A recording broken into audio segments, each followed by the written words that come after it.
Boa noite, meus irmãos, tudo bem? Estamos aqui de volta em mais uma live para bater o nosso papo umbandista nesse finalzinho de semana. O pessoal já está conectando aí, já já a gente começa o nosso papo. Sejam bem-vindos desde já para esse encontro nosso semanal. Quem é que está aí? Vamos dar o nosso salve aí, pessoal. Salve, Debbie, Bruno e Viviane, Renato, Rodrigo Cerezer, Carla Cris Barcelos, estão sempre com a gente aí. Salve, meus irmãos. Beth, Sônia, JV Melo, Nani, Rosane Marcolino. Salve, meus queridos. Boa noite. Esmeralda, Empório das Unhas. Bernardo, salve, meu irmão querido da Tenda Fraterna. Maiara, Ilá Fontes, Rogério. Meus queridos, estou amando as lives de vocês, gratidão. Pois é, então, Deb, vou aproveitar essa sua deixa aí para falar com vocês pelo seguinte. Hoje, infelizmente, o Sérgio Navarro não vai poder participar da live por problemas técnicos de internet lá. Então, como eu já estava preparado para vir conversar com vocês, a gente vai conversar sobre um outro assunto, mas eu acho que, dado que vocês se prepararam para estar aqui em respeito ao planejamento de vocês, eu me comprometi a estar aqui, então eu vou continuar aqui para bater esse papo com vocês, mesmo ele estando impossibilitado por conta de conexão. Infelizmente não é possível ele conectar. E felizmente não é nenhum problema grave, é só questão de conexão mesmo. Então, em respeito aí à forma de planejamento de vocês estarem aqui, então a gente vai bater um papo hoje. É claro que eu não vou falar sobre o mesmo assunto, porque eu vou deixar para ele abordar esse assunto no domingo que vem, tá? Que ele já se comprometeu a estar aqui no domingo que vem. Então, a gente vai falar hoje sobre outro assunto, mas não com o Sérgio por conta desse problema de conexão lá. Acredito que tenha sido por causa de chuva, porque as conexões ficam mais instáveis com esse tempo que muda. Então, ele não vai conseguir estar com a gente aqui hoje, mas já disse que no domingo que vem a gente vai estar aqui e a gente vai manter a agenda que estava então prevista para hoje. Foi postergada para o domingo que vem, mas a gente vai bater o nosso papo aqui agora, falando um pouquinho sobre Caboclo Mirim também, tá? É claro que quem estava aqui exclusivamente para falar sobre aquele assunto que estava previsto com ele, não vai conseguir atingir as expectativas aqui, porque a gente vai falar de outro assunto. Mas como a gente está aqui junto, a gente já separou esse tempo para estar aqui, eu acho que cabe a gente bater o nosso papo. Então eu só vou fazer uma dinâmica um pouco diferente. Deb. Então, Deb, eles estão trocando, parece que já manutenção lá, só que hoje eles não funcionam lá, tem alguma questão assim, então só vão poder mexer a partir de amanhã lá. Mas no domingo que vem ele já vai estar aqui, sim, se Deus quiser.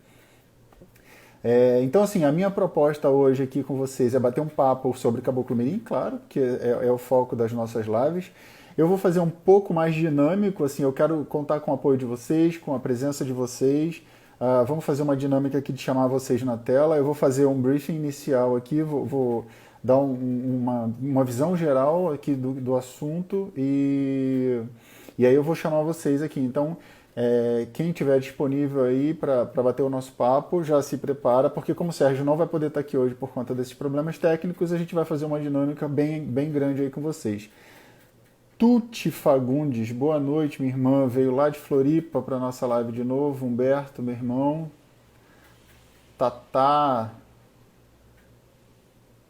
Cris Mota, Kenio, meus queridos, é isso. Então, a gente não tem Sérgio Navarro hoje por questões de conexão, mas a gente vai bater o nosso papo aqui hoje de toda forma, tá? Então, eu estou aqui já de cara agradecendo e dando as boas-vindas a vocês por esse momento de bate-papo aqui nosso, que acreditem, para nós também é muito importante, porque quanto mais a gente elabora esses assuntos, primeiro que a gente tem um estudo prévio, depois a gente tem esses assuntos elaborados de uma maneira mais estruturada na nossa cabeça, e falar sobre isso, quanto mais a gente fala, parece que melhora a nossa percepção sobre o assunto, sabe? Então, é muito importante para a gente esse momento aqui de bater esse papo com vocês. Hoje eu estava pensando, falei, será que a gente vai parar com esse bate-papo depois da pandemia? Porque a proposta é essa, né? A proposta é a gente ficar batendo esse papo aqui durante a pandemia. Mas eu confesso a vocês que eu tenho achado bastante útil. É claro que quando não tiver mais assunto, quando não tiver mais relevância, não vale a pena a gente continuar falando. Mas Enquanto a gente puder e estiver aqui, especialmente durante a pandemia, a gente vai ficar assim, batendo esse papo com vocês, tá bom? Nani, eu vi aqui a tua pergunta sobre Shogun Kao, eu vou deixar para o Sérgio falar sobre isso, tá bom? A gente recapitula no domingo que vem. Porque a proposta, como ele não vem hoje, eu já tinha separado um outro tema para a gente falar e que não é a mesma coisa, tá bom? Ô Wagner, meu irmão, salve, tudo bem? Não pode parar, não. Ó, poder pode, mas assim, vamos ver se a gente. Depende de vocês, gente. Assim, a gente tem uma boa vontade. Se vocês tiverem boa vontade também para estar aqui junto com a gente vai tocar sim, não tem problema nenhum, tá bom? Bom, para quem ainda não me conhece, eu sou Márcio Migovski, comandante-chefe de terreiro do Cantinho de Cosme Damião, que é um terreiro de Umbanda aqui do subúrbio do Rio de Janeiro. E estou aqui então hoje para tocar esse assunto com vocês, já que o Sérgio teve esse problema técnico. Aí, aproveitando a inspiração de Sérgio, fica lá e CCD Umbanda, Tuti. Sérgio tem um texto muito interessante que eu queria começar falando sobre ele com vocês e a gente na sequência vai falar sobre caridade na ótica de Caboclo Mirim. E aí o livro fala assim, o texto fala assim, esse texto é de Sérgio Navarro. Deb, eu vou chamar você para bater um papo comigo hoje para me ajudar, pode? Tuti também, vamos falar sobre caridade. Wagner, se prepara aí que eu vou chamar você também para a gente falar sobre caridade. Vou chamar vocês aqui na tela para bater esse papo, tá bom? Salve, Cat, salve todo mundo. Gente, o texto do Sérgio Navarro chama-se Quadro na Parede. E ele fala assim, ó.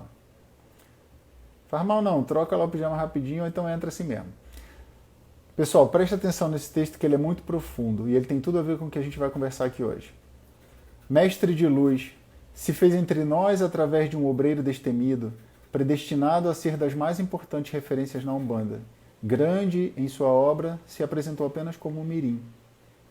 Rompendo trevas, rompendo grilhões, ensinou ao povo a liberdade. O valor da centelha de vida manifestada, sem muletas, sem engodo, unindo valorosos médiuns junto à missão de Benjamin Figueiredo, por uma religião sem fantasias, sem ego, com verdade. Onde está hoje Caboclo Mirim? No quadro da parede. Uma imagem empoeirada, esquecida, pois seus filhos agora preferem festa de santo, comida tradicional, foto em rede social, muita pompa, pouco conteúdo. Caridade em silêncio no banco, magia quebrada, obsessor amparado, passe com o coração, coisa do passado. Vale mais médium travestido, tem cigano, jogo de búzios, imagens em profusão. Onde perdemos o rumo? Falta estudo? Ou o negócio é agradar ao povão? Olhai por nós, mestre Mirim. Está tudo certo no seu erro, mas que miséria. A Umbanda que nos ensinou é emancipação, roupa branca, disciplina e dedicação. Que um dia o quadro na parede possa nos lembrar assim. Umbanda é coisa séria pra gente séria. Sérgio Navarro, 2018. Esse texto, ele me cala muito fundo. Não sei se vocês perceberam, eu tive que parar de ler 2 vezes porque eu estava emocionado. E ele é extremamente profundo e coerente com o que a gente pensa, né? E com o que a gente prega, com o que a gente aprendeu de Caboclo Mirim. A primeira coisa que ele fala, que me salta muito aos olhos, é onde está o Caboclo Mirim hoje, no quadro da parede. Não é só no quadro da parede, né, gente? Não pode ser só no quadro da parede. Quer dizer, pode, mas não deve. É um desperdício. O Caboclo Mirim ser um desenho de um quadro na parede.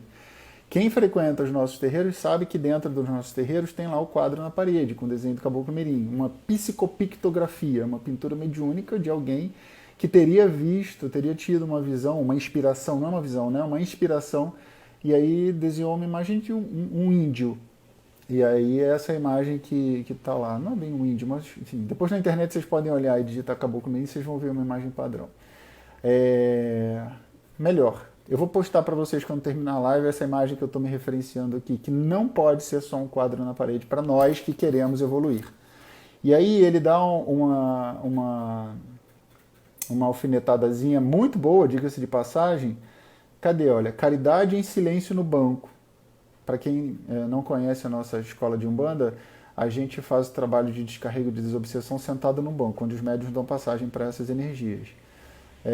Magia quebrada, segundo. Obsessor amparado, terceiro. Passe com o coração, quarto. Olha as dicas, né? Do que é importante para a gente, e aí entra totalmente em linha com o tema da caridade que eu trouxe para a gente conversar hoje, sobre a ótica de Caboclo Mirim, que é exatamente o amparo ao filho que chega na tenda, totalmente desequilibrado, totalmente inseguro, cheio de dúvidas, cheio de tristezas, cheio de mágoas, muito cheio de negatividades, e a gente precisa, dentro do espaço da tenda, dentro do momento de uma sessão, dar o atendimento espiritual que for necessário. Então, eu acho que o que mais me chama a atenção é a questão do acolhimento. Não é só um quadro na parede, é o acolhimento de um passe dado com o coração, é o acolhimento tanto ao assistente ou ao médium que chega no terreiro, quanto ao próprio obsessor ou os obsessores que estariam ali eventualmente acompanhando ele. Então você tem o acolhimento no âmbito social ou material e no âmbito espiritual também, quando a gente está falando do trabalho com os obsessores, com os espíritos que precisam de ajuda, de orientação espiritual. E não só os trevosos mal intencionados, mas aqueles que estão meio que penando ainda, que ainda não entenderam qual é o caminho que eles precisam trilhar. Tem muita coisa aí que a gente pode entender por espíritos que precisam de socorro no trabalho de banco. A magia quebrada, porque o trabalho de banco também tem um potencial de quebra de magia negra, de cargas negativas, muito, muito elevado. Então, é mais uma dica aí sobre isso. Então a gente tem a caridade no banco, a magia quebrada, o obsessor amparado e o passe com o coração. E aí, o que eu queria tentar trabalhar aqui com vocês, um pouco era isso hoje, a problemática da caridade. E tem uma frase muito famosa que quem não vive para servir não serve para viver. Eu acho ela muito forte, mas ela tem, guardadas as devidas proporções, um valor muito alto para a gente, né? Vamos combinar que quando a gente faz o bem às pessoas, quando a gente se sente útil para as pessoas, para a humanidade, seja em que âmbito for, a gente se sente super bem, né? Vamos combinar isso. Acho que é muito triste uma vida vazia, que a gente não consegue dar apoio para as pessoas. Então, eu entendo que quanto mais nós nos sentimos úteis para os nossos irmãos, mais felizes nós nos sentimos, né? E mais úteis. Eu acho que essa questão de não deixar a vida passar em branco, ela é muito, muito importante, porque eu penso sempre que a gente tem que escrever páginas bonitas no livro da nossa vida. E eu entendo que cada dia da nossa vida é uma página dessa, que chegou em branco para a gente como uma nova alvorada que algum nos trouxe. E o que a gente vai escrever na página hoje, quando o dia começa? Hoje o dia está acabando, mas assim, amanhã de manhã, né? Quando o dia começar. O que a gente vai escrever naquela página ali? Então, eu fico sempre me perguntando isso, e isso é uma coisa que move a minha vida. Eu entendo que deva mover as vidas de todos nós, né? Que páginas bonitas eu vou escrever no livro da vida no dia de hoje? Não vou querer ser uma pessoa lembrada por coisas ruins. A Marcela está dizendo aqui que ele deve estar no coração e guiar os passos de todos que adentram a casa em busca do Mestre. É isso, Marcela, no coração e nas nossas ações também, né? Em termos práticos. Ô Luiz Cláudio, salve, meu irmão. Em termos práticos, Marcela, essa base da escola de Caboclo Mirim, que é o trabalho de banco, do passe bem dado, é o passe banco, é uma dobradinha ali, né? Porque você no passe dá a energia e tira aquela energia, e o banco é que dá a direção daquela energia que foi tirada pelo Bojaguaçu. Então, acho que tem uma dobradinha aí. Tem o Caboclo Mirim no coração, claro, que é estar no coração, é que nos orienta e que nos impulsiona para seguir adiante nessa trajetória que a gente optou, mas também tem a aplicação dessa estadia que a gente dá a Caboclo Mirim no nosso coração. Isso me cala muito fundo, que você falou, porque realmente não pode estar na parede, tem que estar no nosso coração. E tem uma passagem de Caboclo Mirim que ele fala que por amor se pode prejudicar alguém. Olha que coisa, né? Parece contraditória. Por amor se pode prejudicar alguém. A caridade, né? Por amor se pode prejudicar alguém.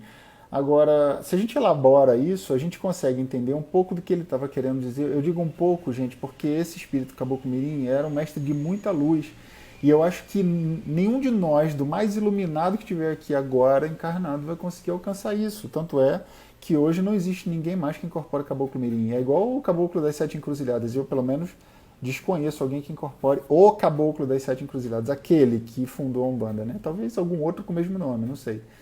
Mas o caboclo mirim também, né, não vejo ele em outras pessoas incorporando, que é um espírito de curvatura elevadíssima. Então, é, essa coisa dele trazer a frase da caridade, para nós talvez seja um pouco difícil de entender, mas o que eu acho que a gente consegue aprender aqui, um pedacinho disso, é sobre...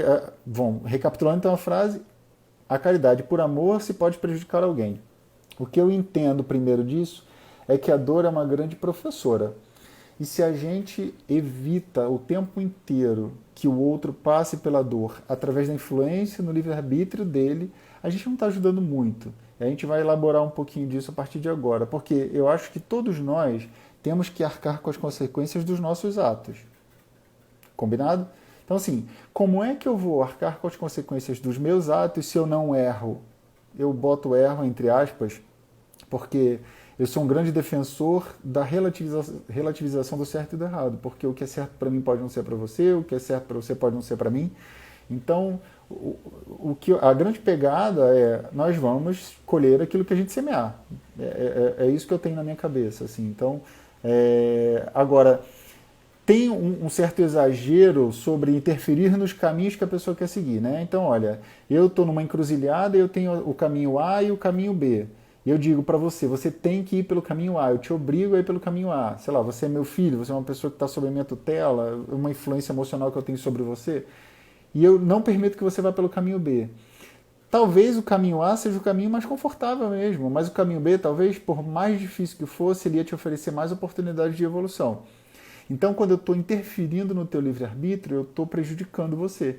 Porque interferindo, veja só, orientação é uma coisa, depois a gente vai chegar lá. Mas quando eu estou interferindo no teu livre-arbítrio, eu posso estar te prejudicando. Não necessariamente, mas eu posso estar te prejudicando. Porque eu estou evitando, eu estou criando atalhos para você passar, que você vai deixar de experimentar coisas que te fariam ser melhor e mais evoluído lá na frente. A gente precisa sair da nossa zona de conforto, e essa questão do caminho do A e o caminho B que eu falei aqui para vocês, na minha opinião, tem uma coisa muito, muito forte. Né? Então, assim, quando eu estou influenciando nas tuas decisões, primeiro eu já reconheci um certo poder, entre aspas, e isso pode me deixar numa posição equivocada de superioridade em relação a você. Então, assim, essa daí já não é uma pegada legal, né? A gente se sentir superior a alguém. Agora, a dor no outro provoca transformação. A gente está passando como humanidade, nesse momento de pandemia de coronavírus, por um grande momento de dor. Né? Uma dor social, dor financeira, dor emocional, quando a gente vê pessoas queridas passando por problemas graves com relação a isso. Esse momento de dor, ele transforma a gente. Ele cria um certo, sei lá, movimento, ele provoca, ele cria, sei lá, um movimento de transformação, de mudança, de movimento. Assim, a estagnação provocada pela zona de conforto, ela é perigosa, ela não nos oferece evolução. Então, quando a gente é testado, quando a gente é provocado no bom sentido, e testado também no bom sentido, a gente acaba criando esse movimento, né? A gente sai daquela zona da estagnação e com esse movimento a gente acaba eventualmente ganhando alguma evolução, algum crédito, algum bônus hora, como diz a Anne, nossa comandante, para a gente evoluir um pouquinho. Né? Então, e vamos entrar na história do amparar que eu estava falando, por quê? Quando a gente está interferindo no livre-arbítrio de alguém, e aí, por consequência, eu posso estar impedindo ele de passar pelo caminho B, que era o caminho que ia garantir alguma evolução para ele, eu não estou ajudando muito. Mas se eu permito que ele tenha a dignidade de usar o caminho dele, com o livre-arbítrio dele, e eu estou aqui pronto, preparado para amparar, ou mesmo para orientar sem interferir no livre-arbítrio, porque orientar uma coisa e interferir a outra. Se eu estou aqui para orientar, se eu estou aqui para amparar, cara, beleza. Eu estou sendo uma boa companhia, um bom orientador, mas eu não estou fazendo aquela pessoa seguir o mesmo trajeto que eu. Porque ela precisa ter as experiências dela, ela é um outro espírito, ela tem um carrego espiritual, uma vida, outras vidas, outras experiências que são diferentes das minhas, que são diferentes das suas. Cada um traz consigo, quando encarna, as suas experiências pretéritas. Né? Então, assim, a gente já teve várias vidas anteriores e a gente tem as nossas experiências. Então, quando a gente interfere nesse livre-arbítrio, a gente está tentando, de alguma forma, fazer com que elas experimentem aquilo que nós achamos, por nossas experiências passadas e presentes, que seja bom para ela, mas Deus sabe das coisas, do que é melhor para cada um de nós. Então, se a gente está aqui para amparar, para orientar, eu acho que é um pouco melhor do que a gente está aqui para interferir no livre-arbítrio das pessoas. Era essa sementinha que eu queria plantar com vocês hoje. Tem a questão do cuidar das feridas também, né? Quando a gente está praticando a nossa indiferença construtiva, a gente está permitindo que aquele nosso irmão passe por tudo que ele precisa passar, que ele cresça do jeito que ele precisa crescer, e que nós vamos estar afastados emocionalmente do problema dele, se é que aquilo for um problema, se é que ele se feriu em algum momento daquela batalha que ele travou, mas a gente vai cuidar das feridas deles. E aí volta lá o que Marcela estava falando comigo ainda há pouco aqui, dos trabalhos dentro do terreiro que vão ajudar, e no âmbito espiritual, né? Também no âmbito social, porque o terreiro é muito acolhedor, né? Então ele trata as nossas emoções, as nossas fraquezas, as nossas...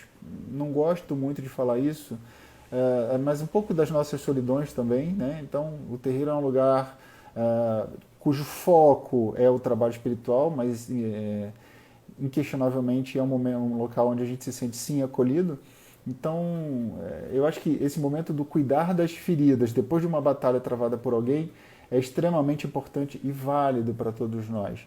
Então, Rodrigo Cerezer está falando aqui, amor que pode prejudicar, será que pode ter algo em relação à indiferença construtiva? Aí, ó, Cerezer, eu li agora, a gente acabou de elaborar aqui um pouquinho, né? Depois eu vou chamar você aí para bater esse papo sobre isso, tá bom? E o Humberto está lembrando que a gente precisa ter o nosso discurso compatível com as nossas ações. Humberto, não sei se você viu, mas no perfil do CCD ainda há pouco eu postei alguma coisa sobre isso. Eu postei uma frase de Caboclo Mirim e uma oração que eu escrevi ali na hora da elaboração do post. Tuti Fagundes está dizendo que o excesso também não deixa a pessoa caminhar por si própria. Exato! É isso aí, o excesso de zelo, o excesso de cuidado, né? Tudo tem um limite razoável, né, Tuti? Aprendi a falar o nome de Tuti, agora não esqueço mais que eu chamava de Tuti. Tuti, é aquele velho ditado, não deu peixe, ensine a pescar. É isso aí.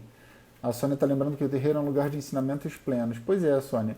E além de ensinamentos, o do acolhimento, né? Porque depois de uma batalha travada, quantos e quantos de nós não chegamos no terreiro precisando de ser amparados de socorro, de ter a nossa ferida ali curada, né? Bastante de nós, tenho certeza disso. Eu, como comandante-chefe de um terreiro, posso garantir para vocês que muita gente chega com muitas feridas profundas. Infelizmente isso é uma realidade, mas graças a Deus a gente tem aí a Umbanda que permite, né, que essa cura se faça. Uma outra coisa que eu acho que é extremamente importante, aí todo mundo que já comentou, e ainda quem não comentou, mas que está acompanhando aqui com a gente, é a gente respeitar o ritmo de cada um para o despertar. Porque essa questão do caminho A e do caminho B que eu estava falando com vocês, que eu vou voltar nela aqui agora, é o seguinte, às vezes o caminho B é o melhor caminho para aquela pessoa aprender a crescer um pouco mais, mas só que ela ainda não percebeu que aquele caminho era o melhor caminho para ela seguir.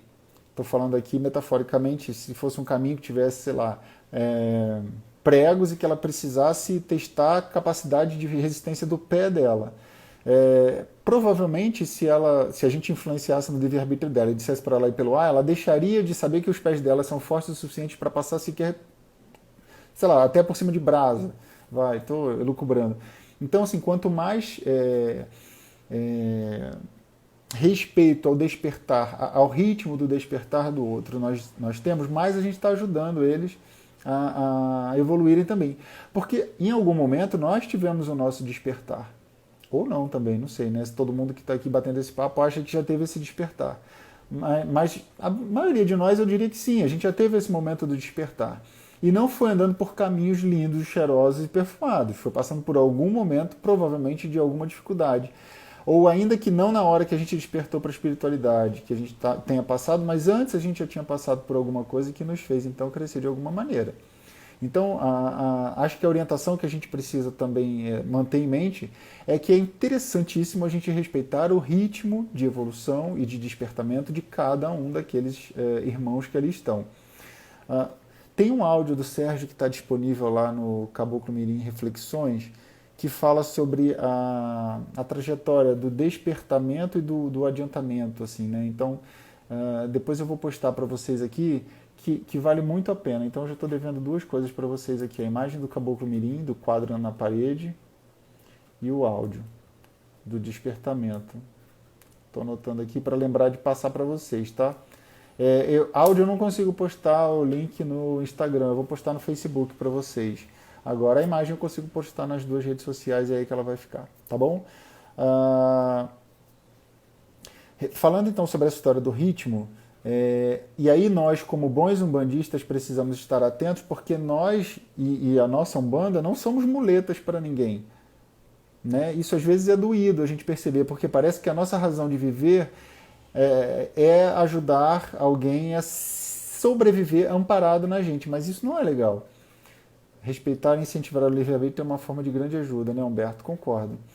Mas essa questão da gente ser muleta e da religião ser muleta para as pessoas, isso não é uma coisa legal. Quando a gente está para receber, para amparar e tudo mais, não é a gente ficar sustentando a pessoa o tempo inteiro. O bebê, ele precisa aprender a ficar de pé, ele dá umas caidinhas com o bumbum no chão, levanta, cai de novo, levanta, tantas vezes quantas forem necessárias para que ele consiga aprender a ficar de pé sozinho, daqui a pouco aprender a dar os primeiros passos sozinho, daqui a pouco ele é um maratonista. Então, a gente precisa entender que a natureza ela é perfeita, que ela tem uma fluidez perfeita, porque o criador dela foi Deus, né? Claro que é o perfeito, é a pura manifestação da perfeição. Então, quando nós nos colocamos na condição de muletas, ou que as nossas casas, as nossas tendas sejam muletas para alguém, a gente não está ensinando aquela pessoa ali a se emancipar espiritualmente, que é a grande sacada da escola de Caboclo Mirim para todos nós. É nos ensinar a sermos seres emancipados. Essa escola de comando que a gente fala, né, quando a gente vai migrando de grau para grau dentro da nossa escola de Umbanda, a gente vai aprendendo a se emancipar espiritualmente e a comandar a própria vida, a própria existência, né, sem depender de outras muletas.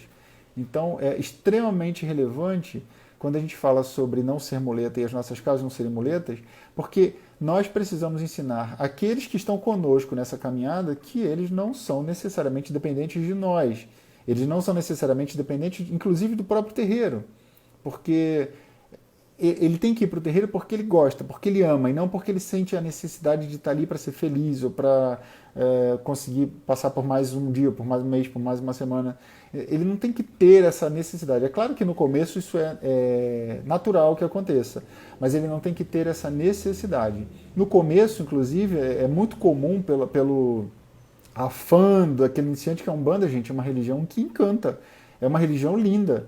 Então, quando a gente imagina, a gente está num caminho completamente tortuoso, nada a ver com o sagrado, ou com um sagrado diferente desse sagrado que a gente conhece quando a gente chega na Umbanda, e a Umbanda desperta um encantamento que eu quero Umbanda todo dia. Eu quero acordar com Umbanda, eu quero ir para o shopping com Umbanda, eu quero levar Umbanda para trabalhar, eu quero estar com Umbanda dentro do metrô, eu quero estar com Umbanda na garupa da moto, eu quero estar com Umbanda o tempo inteiro, eu quero dar banho na Umbanda, né? Então, não é isso, assim, essa fascinação que a Umbanda causa, às vezes ela é boa, ela é bonita, mas quando ela é em excesso ela é perigosa, porque esse é um grande erro que o iniciante ou o médium menos experiente pode ter, de querer tanto a Umbanda que daqui a pouco ele está querendo tudo que ele acha que é Umbanda, ele está querendo todos os terreiros que ele acha que é a mesma Umbanda dele, e daqui a pouco está uma confusão, e daqui a pouco ele não criou raiz em nada, está super desorientado, enfim. Isso é uma casca de banana, que pode ser uma casca de banana no caminho do iniciante. Mas aí, voltando à história da história da muleta, a gente então tem que ensinar os iniciantes e os mais experientes que ainda não entenderam isso, que nós e que os nossos terreiros não são muletas, né? Que nós estamos aqui juntos, que nós caminhamos juntos, que nós damos as orientações, que os nossos terreiros dão toda a vibração necessária, o astral está ali, a comieira está ali. Aliás, eu postei até ontem falando sobre isso, né? Que as nossas cumieiras, os nossos terreiros, eles continuam ativos, as energias estão ali, emanando a favor de nós o tempo inteiro. Então, quando a gente esquece que aquela vibração está ali, que ela está vibrando a favor da gente, a gente tende a se desconectar um pouco disso. E aí depois, para se reconectar, é um pouquinho mais difícil. Talvez alguns até se percam aí e não se reconectem depois. Então, a orientação que eu gostaria de deixar para vocês, então, era essa questão. E aí, falando em caridade, a gente começa a falar, só para encerrar essa etapa aqui de conversa entre a gente, conversa só minha para ouvir vocês, sobre a caridade com a gente também. né? Então, assim, como é que eu consigo dar alimento a alguém se eu estou com fome? Como é que eu consigo dar água para alguém se eu estou com sede? Como é que eu consigo dar, sei lá, um passe em alguém se eu não estou com energias para mim? Então, eu tenho que cuidar de mim. E aí eu cuido de mim no aspecto emocional, tomando conta das minhas emoções, dos meus pensamentos, dos meus sentimentos, das minhas angústias, enfim, dos meus medos. Isso tudo é mental, é emocional, né? Eu cuido do meu físico, Caboclo Mirim nos ensinava sobre a escola de disciplina física, né? Então, quanto mais a gente cuida do nosso corpo, quanto mais a gente cuida da nossa parte física, melhor a gente vai ser como médium no momento do trabalho, para dar um passe, para enviar uma energia boa, para fazer uma prece e permitir que parte dessa energia seja direcionada a alguém. Então, aí ó, o JV Melo está lembrando, como é que a gente pode dar aquilo que a gente não tem? Perfeita colocação, obrigado. A gente não consegue dar o que a gente não tem. Então, o que, assim, eu acho extremamente importante, pessoal, a gente ter isso em mente. A gente tem que estar bem para poder ajudar alguém. E aí entra o preparo que o médium, enfim, todos nós precisamos ter para os dias de trabalho. E aí, em momentos de pandemia, eu estou falando inclusive daqueles trabalhos que não são dentro do terreiro, mas que são trabalhos eventualmente virtuais, que estejam sendo feitos em correntes de orações e cânticos que as pessoas fazem conectadas aí por plataformas digitais. Tem vários terreiros que estão conectando seus médiums e fazendo como se fosse uma sequência de curimbas cantadas em off, né, assim, só os médiuns e tal. Mesmo que não esteja fazendo, aí ontem o que eu sugeri também, no dia a gente sabe o dia de calendário, né, o dia de atividade no calendário do mês, quando os nossos terreiros estão ativos. Então, se a gente estivesse no terreiro, se a gente estivesse preparando para ir para o terreiro, a gente não estaria bebendo álcool, a gente não estaria dormindo tarde, a gente não estaria fazendo algumas outras coisas que consomem a nossa energia. Então, por que a gente está em um momento de pandemia, a gente vai poder fazer isso, né? A gente não está de férias, a gente está esperando a pandemia passar para estar de volta fisicamente no terreiro, mas enquanto isso a gente continua sendo médio, a gente continua sendo necessário. A Umbanda continua contando com a gente. Não dá para fingir que não é isso.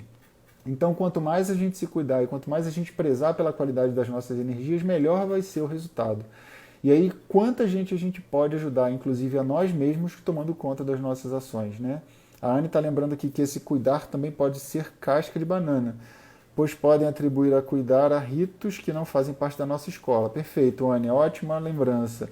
Não é o cuidar de santo, não é o cuidar, não, é cuidar, ter cuidado, né, amor próprio com os nossos sentimentos, com os nossos pensamentos. Depois, Anne, eu vou chamar você aí para ver se você explica melhor isso aí que você estava falando, tá? A Marcela está me perguntando aqui, na minha opinião, qual o limite entre a indiferença construtiva e a omissão, dar atenção e cuidado. Bela colocação e boa pergunta, Marcela. A indiferença construtiva, pensa o seguinte, o Caboclo Mirim, quando ele estruturou essa escola de Umbanda, Marcela, ele colocou 3 etapas principais. Eu estou falando principais porque entre cada uma aqui tem muita coisa, né? Mas a escola de disciplina física, quando a gente é IBT, a gente tem por missão aprender a ter a nossa disciplina física vigiada, cuidada, tratada, né? Comer direito, dormir direito, se higienizar direito. É isso aqui, não é cuidar, como a Anne lembrou aqui, que algumas pessoas acham que é ficar fazendo oferenda, acender vela, cuidar de santo. Não é nada disso. Cuidar da disciplina física mesmo, literalmente. A segunda, a escola de fonte mental. É quando a gente começa, Marcelo, a aprender a controlar as nossas emoções, a focar nisso tudo e a usar as potências da nossa mente na manifestação de magia, né? No direcionamento dessas energias todas. E a indiferença construtiva, que é a última aqui. Então, a indiferença construtiva pressupõe que a gente já aprendeu disciplina física, que a gente já aprendeu escola de fonte mental. E aí, especialmente sobre a escola de fonte mental, a indisciplina construtiva conta com isso aqui para a gente ter um afastamento emocional de um cenário ou de alguém que me cause transtorno com os transtornos dela. Isso normalmente acontece com pessoas que têm conexão emocional muito grande com a gente, né? Ou com pessoas que têm aquele efeito espelho, que reverbera muito coisas negativas que estão dentro da gente. Então, é muito triste quando a gente se envolve no problema do outro, porque a gente não consegue ajudar o outro. Então, A omissão seria, olha, eu estou dando as costas para você, quero que se dane, não estou nem aí para você. A indiferença construtiva é o seguinte, eu sou solidário à sua dor, mas a sua dor não é minha. Ela não me pertence, eu estou aqui para te ajudar. Como é que eu posso te ajudar? Pergunta, como é que eu posso te ajudar? Se a pessoa tiver num nível de perturbação tão grande que ela não souber como, não souber responder para você como você pode ajudar, você tenta ajudar de um jeito. Se ela aceitar, você continua. Se ela não aceitar, você desiste. Ou você tenta de uma outra forma, até você conseguir encontrar aí mais ou menos esse bem casado. Mas é bem diferente a indiferença construtiva da omissão. A omissão é quando você não está nem aí para a pessoa, você dá as costas e dane-se. Não é isso. A indiferença construtiva é você se manter, por experiência da escola de fonte mental, afastado emocionalmente do problema daquela pessoa, daquela fonte de desequilíbrio ali, e ser, digamos assim, mais fria, fria sem ser fraterna, tá? Eu estou entre aspas aqui. Para você conseguir ajudar aquela pessoa. Ela é construtiva por isso, porque você constrói uma solução junto com aquela pessoa. Marcela, me diz se eu consegui te responder, por favor, tá? Vamos lá. Peraí. Tá. Bom, as perguntas acabaram aqui. Rodrigo, eu vou chamar você, porque você tinha feito um comentário aqui. Deixa eu só voltar nele aqui rapidinho. Amor que pode prejudicar. Será que pode ter algo com relação à diferença construtiva? Rodrigo, vamos ver se a gente consegue ir lá aqui junto agora. Tô te chamando aí. Se você puder, por favor, aceita. Tá conectando.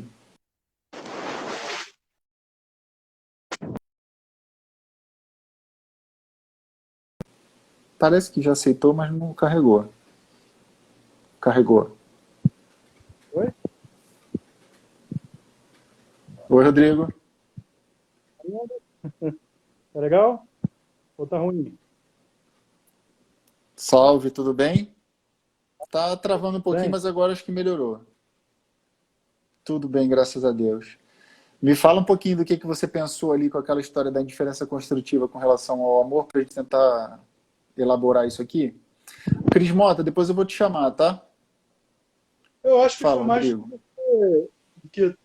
Estão me ouvindo bem? Tô. Tem a ver com o que você veio a comentar depois com relação à parte do desenvolvimento emocional.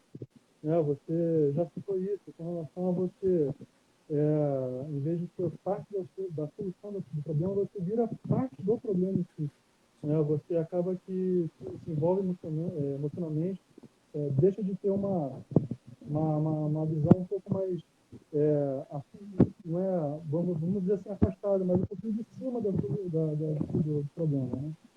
Você consegue enxergar o todo de uma maneira melhor, vamos dizer assim. É difícil quando eu acredito que é difícil, quanto mais próximo você está da pessoa, eu acho que é difícil você demonstrar essa indiferença construtiva, né? Estão me ouvindo? Sim, tô. O som estava um pouco abafado, mas eu consegui entender o que você estava falando. Você Ele estava falou que eu falando estava com a sobre. mão aqui no microfone. Ah, que coisa boa. Então, melhorou, né? Melhorou Então, 100%. Mas eu acho que eu entendi o que você estava falando. Assim, basicamente, o que você falou é que você precisa estar afastado para você ser parte da solução do problema e não parte do problema daquela pessoa, basicamente. Né? justamente, você, na verdade, explicou isso também, né? Eu fiz a pergunta e depois você falou, já respondeu falando, né, na sua lógica, encadeamento de ideias, você foi falando, né? Então, já está meio que respondida. Mas é difícil mesmo, assim como a Marcela perguntou, né? É difícil você conseguir, quando você está no início, né? Quando você está passando, né, caminhando, é difícil você conseguir separar essa parte da omissão e da indiferença. Eu consegui entender, a gente entendeu, né? Mas é complicado, né? Então, às vezes, no problema em si, quando acontece mesmo, é difícil você conseguir não se envolver, né? Emocionalmente. Como eu falei, quanto mais próxima a pessoa de você, mais fácil é de você se envolver emocionalmente, na verdade. Né? Filho, né? Ô, Na Rodrigo, você verdade, filho. sabe. Pode Oi, falar. pode falar. Não, o que eu ia falar é que assim, eu acho que a gente acaba, num primeiro momento, não é que a gente seja dormente, a gente sente. Né? Então, assim, Você está lidando com pessoas que são próximas, que têm conexões emocionais, a gente sente. Se a pessoa faz uma coisa que a gente não gostou, se ela fala uma coisa que a gente não queria ouvir, enfim, a gente sente. Acho que a grande sacada da indiferença construtiva a nosso favor, nesse cenário, é quando a gente consegue, logo na sequência do sentir, se afastar. E não ficar vivenciando aquele turbilhão por muito tempo, por muitos dias, por muitos meses, por uma vida inteira. Às vezes a gente perde uma encarnação por causa daquilo. Às vezes traumas de amores mal resolvidos, de traições, de amigos ou de pessoas mesmo, de relações amorosas, de sócios. Eu já soube de caso, cara, de gente que tirou a própria vida porque um sócio roubou dinheiro da empresa. Eram duas pessoas, dois sócios, aparentemente amigos, e que um roubou o outro e o outro não aguentou aquela decepção ali e tirou a própria vida. Então, assim, é real essa história, tá? Assim, eu entendo a dor da traição nesse caso, que foi a traição do sócio, que roubou e tal, mas se ele tivesse conseguido exercer um certo afastamento emocional daquilo, ele ia talvez conseguir passar melhor sobre aquela situação. Eu me lembro uma vez, há muitos anos atrás, a gente conversando numa roda de amigos, e surgia essa conversa sobre o quanto nós nos sentimos abalados quando alguém próximo a nós faz alguma coisa que a gente não gosta. E aí você fala assim, eu esperava isso de qualquer pessoa, menos de fulano, que é tão meu amigo. Mas se aquele fulano é tão seu amigo, você precisa entender com um olhar mais amoroso de que ele também é ser humano, que ele também erra. Ele não deveria errar, mas ele errou com você. E se ele é tão teu amigo assim, você tem que ser capaz de perdoar ele o mais rápido possível. Não é ser bobo, mas é ser amigo. Eu sei, eu imagino, mas isso também parte também do equilíbrio, né? Da gente ter conquistado aquilo que você falou inicialmente, né? Você ter a disciplina física, né? Você ter a disciplina mental, você saber ter um equilíbrio para chegar num ponto de você conseguir diferenciar bem essa situação, né? De que todos são passíveis de erro, de que todos têm que, a maioria tem que passar por erro para poder realmente existir o aprendizado, né? Então, quando você está mais próximo da pessoa, ou pior ainda, quando você é a pessoa que impõe essa situação de conflito, né? Eu acredito que isso daí sempre é um pouco mais difícil, né? Você falou, todos somos passíveis de Sempre é erro, o quê? né? Desculpa, eu não consegui ouvir. Não entendi. Sempre é o quê que você falou? Não, eu acho que é sempre mais difícil. É um pouco mais difícil. Tende a ser um pouco mais difícil a situação ser superada, né? Mas é o Uhum. aprendizado, né? É um aprendizado. Tudo é, né? No final das contas, se a gente tira um bom proveito dele. Justamente, justamente. Não, Tá bem, meu caro. Muito obrigado pela sua participação mais uma vez. obrigado Fica por com chamar. Deus aí, viu? Continua com a gente aí, vou chamar a Cris aqui. Com certeza. Tamo junto. Fica com Deus. Tchau, tchau. Tchau. Cris, amiga comandante Cobra Coral. Vou tentar te chamar aqui, ver se você pode atender.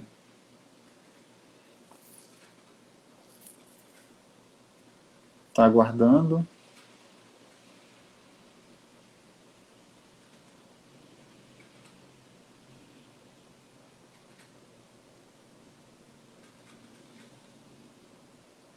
Tô aguardando, não tá respondendo. Anne, vou chamar você aí rapidinho, tá?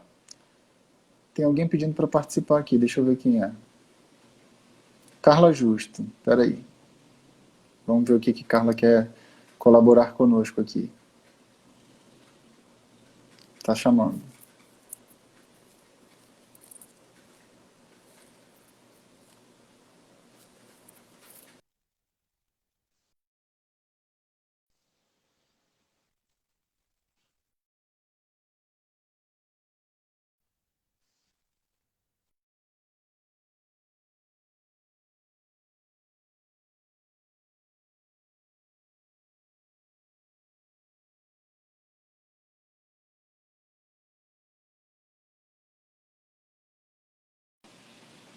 Acho que não consegui chamar a Carla aqui, não. Deixa eu chamar a Cris de novo, peraí. Estou te chamando aí, Cris. Aguardando você agora. Olá,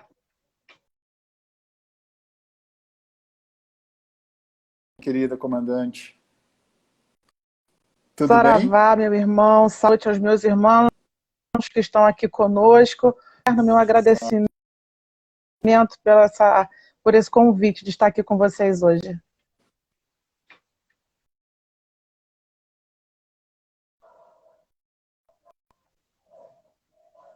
Primeiro, obrigado por ter aceito aí o convite para trocar essa ideia com a gente.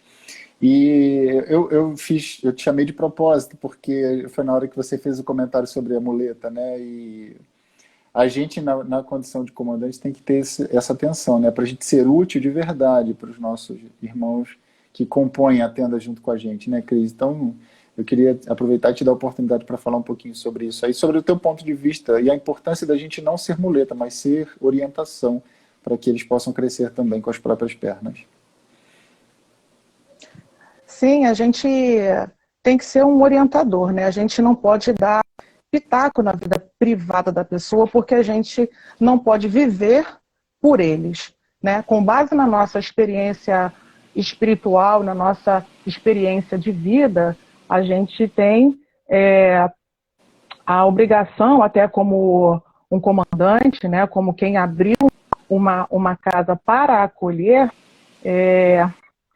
orientar essa pessoa dizendo, olha, tem um caminho A, que por aqui pode ser dessa forma, e pode ter essa consequência. E tem o caminho B, que você pode ter isso e pode acontecer isso. Então, de posse dessa informação, tenha equilíbrio para você decidir, né? Porque, como você estava falando há pouco, a pessoa não cresce se ela colocar isso na mão de uma outra pessoa, porque ela não vai ter ela não vai crescer com os erros dela, né? Ela não vai ter capacidade de decidir, né? E, acima de tudo, também entender que a vida tem frustrações, a vida é feita de sapos, né? Como a gente costuma, às vezes, traduzir.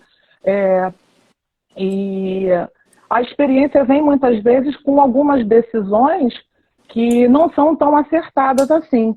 E dessa forma a gente vai construindo a nossa maturidade espiritual, a nossa maturidade psicológica, e a gente vai traçando um caminho melhor para a gente. A gente vai decidindo melhor, a gente vai compreendendo também que a gente não vai ganhar todas, né? E que, acima de tudo, o terreiro está para nos apoiar, né? As entidades estão ali para nos orientar também, a visão muito mais além da visão do comandante, né? Mas o comandante, sim, ele está com a presença das entidades, dos guias, do Morubixá, do Preto Velho ali ao lado, quando o filho vem até nós para pedir uma orientação, né? Não adianta a gente tentar assumir as dores do outro, né? Ou a responsabilidade por resolver as coisas do outro. É difícil mesmo. Não, né? é verdade, é verdade. E até porque, assim, se der certo, palmas para mim, se der errado, eu tenho a quem culpar, né? Assim a gente não ajuda a pessoa a ter autonomia, né? A pessoa se coloca numa posição de marionete, digamos, uma pessoa manipulável, uma pessoa influenciável, e a nossa função não é essa. A gente não está sendo leal com o que nós aprendemos dentro da nossa formação e nos comprometemos de ser leais a essa formação, para a melhor formação possível a essas pessoas que estão dentro das nossas casas, para que essa escola linda possa seguir com a maior verdade possível. Que assim seja. É isso, Cris, é isso. É profundo isso, mas parece que às vezes é meio contraditório, né? Porque algumas pessoas acham que a Umbanda, acham, e com razão, a Umbanda é um lugar de acolhimento mesmo. Mas o acolhimento do primeiro momento para curar as feridas, ele é válido, né? Mas você não pode ser muleta, porque senão você não ajuda a pessoa a se curar sozinha, né? Depois. Exatamente. Às vezes a gente pega amor à pessoa, a gente se apega, as pessoas têm aquele carinho, mas a gente tem que ter o pé no chão para ajudar, né? Boa vontade só não basta. Se eu vir alguém se afogando e vou me jogar para tirar ela do mar revolto, mas se eu não souber nadar e se eu não tiver técnica, serão 2 pessoas no fundo do mar. Então, eu tenho que ter lucidez para poder ajudar. Perfeito, Cris. Minha querida, muito obrigado pela sua participação, sempre gentil e amiga aqui, viu? Continua com a gente Muito aí que eu vou obrigada. chamar a Anne lá. Com certeza, estarei aqui acompanhando a live. Um beijo para todos, muito obrigada. Fica com Deus, boa Um semana. grande beijo.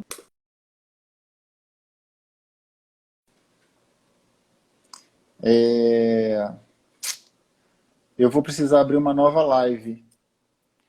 Rose Miranda, você pediu para transmitir ao vivo comigo ou foi sem querer? Confirma aí, por favor. Eu vou chamar a Anne e vou chamar o Fabito, Fábio Mata, daqui a pouco. Mas a gente vai precisar abrir uma nova live só para terminar essa conversa, porque senão a gente vai acabar sendo interrompido, que a gente só tem mais 8 minutinhos dessa daqui. Então eu vou fechar essa live, vou abrir uma nova e a gente continua conversando ali. A gente não vai usar provavelmente mais aquela hora inteira, mas 8 minutos não dá para a gente concluir aqui direitinho, tá bom? Então a gente vai fechar essa live aqui. Rose disse que não entendeu. É porque para mim, Rose, apareceu aqui que você estava pedindo para conversar comigo aqui com a câmera compartilhada. Acho que você talvez tenha clicado sem querer, mas se você quiser, vai ser um maior prazer. E aí eu te chamo aí na sequência, tá? A gente vai fechar essa live e vai abrir uma live nova agora, porque o tempo dela vai esgotar em 8 minutos.